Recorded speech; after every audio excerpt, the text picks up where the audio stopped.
I'm thinking, would you have any sort of measure to incentivize like small developers or small contractors to go out and build some of those houses? Because it's a lot of houses.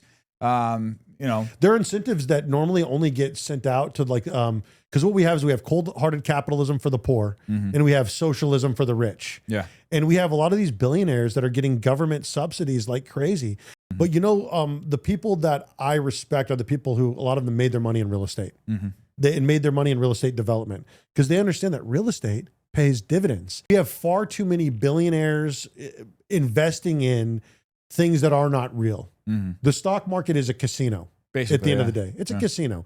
And our generation owns very little of that casino money. You know what I mean? And so we're like, oh, let it, you know, if it's burning, we're kind of like, what does that affect any of us? It is what it is. I'm 40 years old. Anybody who's younger than me doesn't own anything. Yeah. And so there's a certain amount of it that you have to let things deregulate. You have to understand that real investors invest in more than just speculation. They invest in startup companies. They invest in real estate. You know, they invest in, you know, in different sorts of things. They don't just invest, because when people talk about investment now, it's speculation. Yeah. You know, it's boom and bust markets. And when all of the money is made in boom and bust markets, then you have artificial booms and busts where people go into companies, they buy it, they inflate it while gutting it, and then they sell it off, and then everybody gets destroyed. And so a boom and bust market without healthy booms and busts, but where everything has been overly commoditized by BlackRock, State Street, and Vanguard. My gosh, not only do they own all the casino, they own the casino police, they own the chips that are on the table.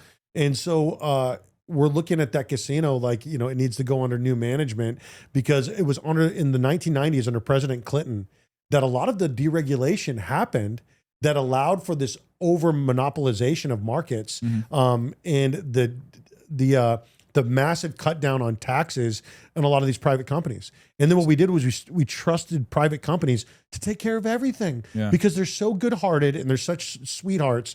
They're going to now take care of our nuclear energy. And, you know, that's been a massive failure.